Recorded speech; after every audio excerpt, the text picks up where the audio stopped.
interests from the sort of status of being legal, because before the Law of Property Act, any legal interest in land was both equal and universal. So it meant it applied to everybody. So if a third party was to have a legal interest in an estate, that interest would be universally and always binding to any purchaser, regardless of what the purchaser did. So when we're asking the question, if somebody wants to sell me a house for half a freehold covenants, etc, etc, etc, etc. And so we can really begin to delineate between third-party interests that are legal and therefore universally binding, and third-party interests that are equitable, where we might have rights might have the right to not be bound to them. The one thing I want to finish off on is just a quick disclaimer about the issue of overreaching. Again, we talked about overreaching earlier on. So, how can somebody effectively become a fee simple absolute over a piece of land, okay, without being bound to the equity interests of B and C? How can we, for example, take the estate out of the trust almost, and we can then enjoy and have the rights to enjoy the land as a fee simple absolute? How can we do that without being bound to the equitable interests that the property is darling? We can therefore we won't be bound to these equitable interests. So, with the Law of Property Act reducing the number of third-party legal interests, what it is doing is effectively removing the number of interests that a purchaser has to be bound by, and that will facilitate the transaction, the conveyancing of land in a fairer way. In more detail in the next lesson, and we're going to talk a little bit, introduce the topics of unregistered and registered title. But what we will do for the rest of this lesson is talk about how the Law of Property Act reclassified a number of different types of estates and interests in land. And so therefore we can split this into two different ways, two different videos that we can use to better understand the ways in which these pieces of legislation still remain very influential. With the Land Registration Act was introduced two new systems for the conduct of conveyancing, the conduct of buying and selling property. So conveyancing is the law concerning a conveyance or a transfer of property. And the two systems that was introduced in the Land Registration Act were the system of registered title and also the system of unregistered title. Now what we're going to do is we're going to look at the Land Registration Act. You should note that these interests that are now equitable, that doesn't necessarily mean that a legal owner can overreach them. And the reason for that is overreaching can only be done by way of interests of beneficiaries under a trust. So it has to be done within the context of the trust. Now this of course can be done through an express trust or even a trust that is implied. And we are going to do a lesson on the relationship between trusts law and land law and whole estate, and they refer to a fee simple fee simple ownership whereby there are no limits on the owner's rights over this piece of property, over this land. And what's also important is they cleared up a number of issues relating to the number of people that are allowed to hold legal estate at any one time. The maximum number is now 4. So let's talk about the reclassification of property interests. So Section 1, Subsection 1 of the Law of Property Act 1925, so the very start of this piece of legislation, stated that there are only a certain number of legal estates that can exist. The first of these is what's known as a fee simple absolute within possession, or fee simple absolute in possession. Now these are a type of freezing these pieces of legislation, and this is what the legislation did to respond to these issues. So they took into consideration all the issues, and the 1925 property legislation did a number of things to try and answer these questions. So the first thing they did within the Law of Property Act of 1925, they reclassified a number of different types of estates and interests in land. The second thing they did, £1 million. And my question is, what are the third-party interests that exist? If there are some third-party interests that we are unable to, dissolve from, there are some interests that are legal and therefore are binding to us universally, then that might discourage me from wanting to purchase the estate. So, the difference between a legal and we have pieces of legislation that consolidated a number of reforms, and some of these pieces of legislation, specifically two, remain incredibly crucial to our understanding of land law today. The two that are most relevant today are the Law of Property Act 1925, which we will be looking at in this lesson, and then we also have the Land Registration Act of 1925, which is something we'll examine in the next lesson.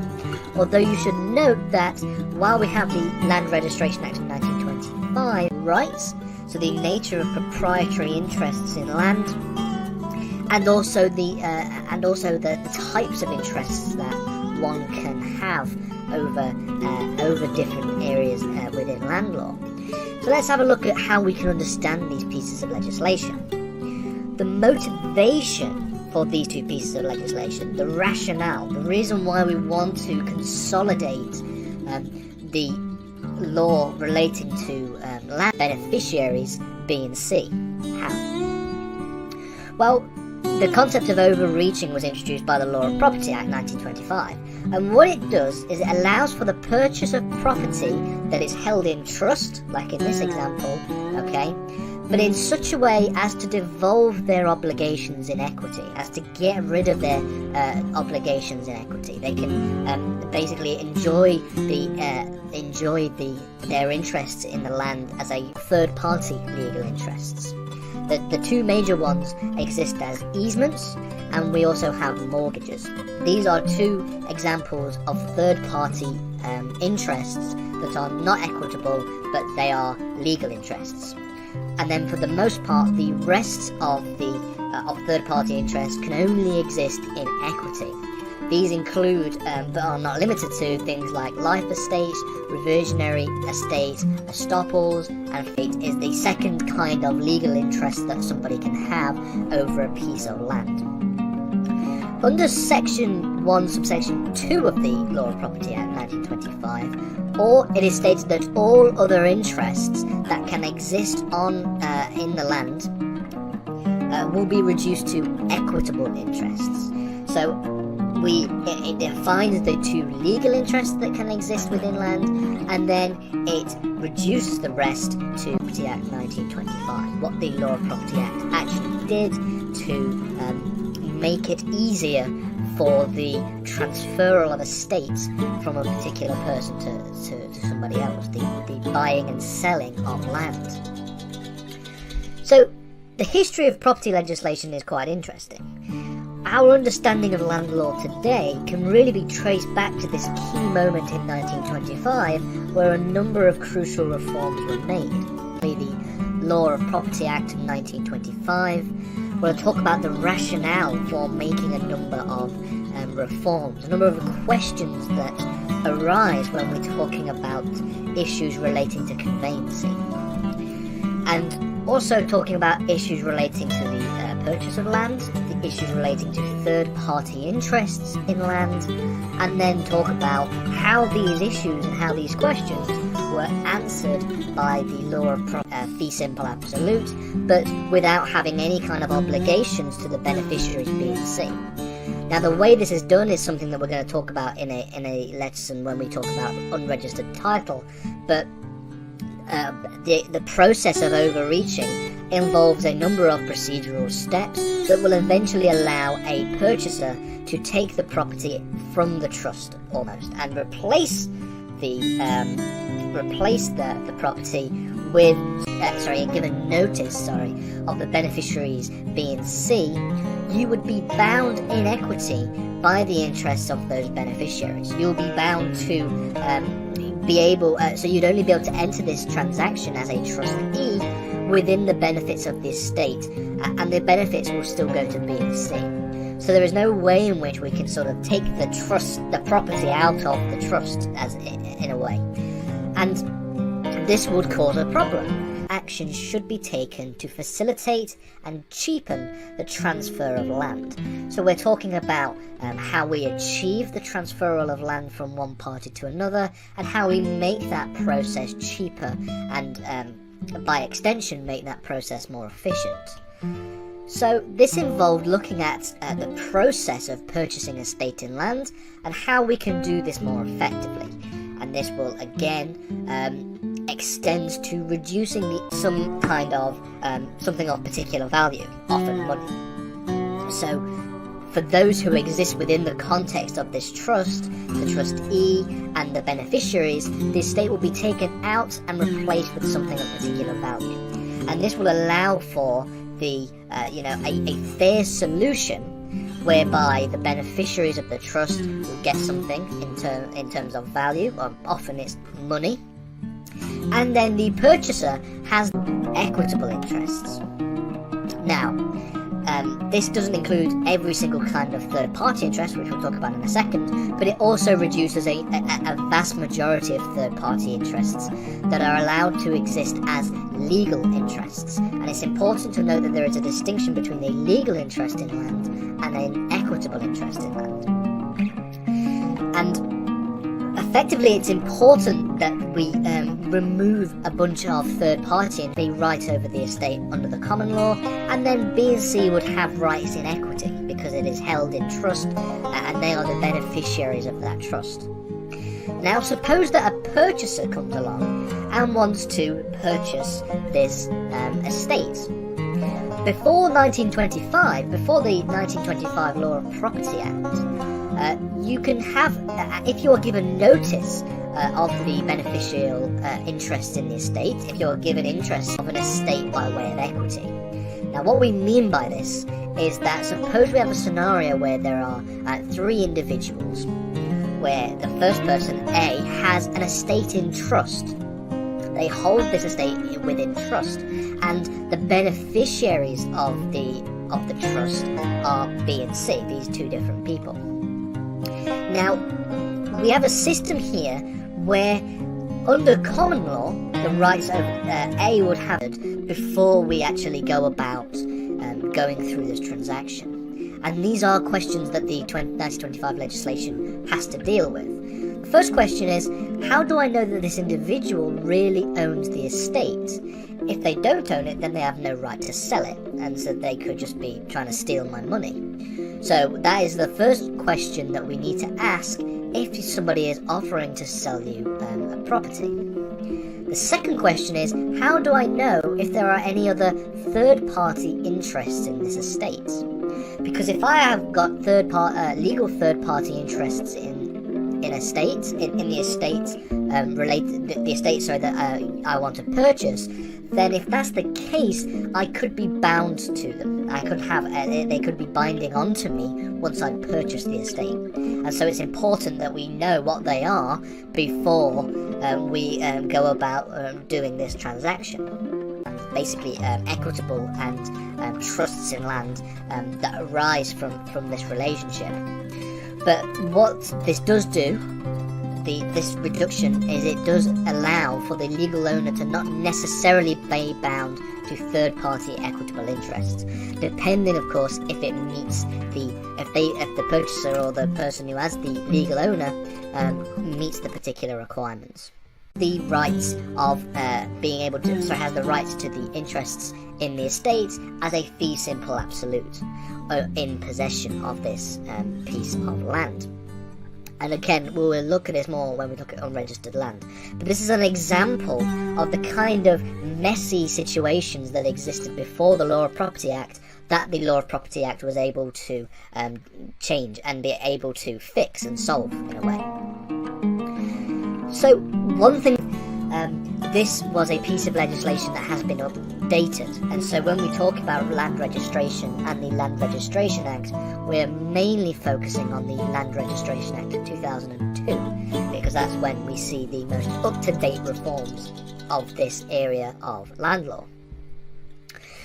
So these two pieces of legislation represent a very important aspect of land law, they set out some fundamental rules relating to the nature of increase the demand, and it will increase the supply of these transactions, and so we can better facilitate the markets in the States. So what were the kind of questions that need to be asked and need to be answered by these pieces of legislation to really facilitate the efficient transfer of land, a cheap transfer of land, and also ensure a safe protection within the transfer? And so really the legislation ought to create a situation where this information is readily available before the transaction takes place, because in doing so that will mitigate risks, which is part of the mandate of these early pieces of legislation. These also concerns are the purchaser. So when we're talking about this question, one of the issues that we need to relate to is the issue of the rights of third. An equitable interest is that while a legal interest is universally binding, an equitable interest is binding, it would be binding onto everybody except for somebody who we would call the equities darling. Now an equities darling simply refers to an individual whose rights trump any kind of previous equitable interests.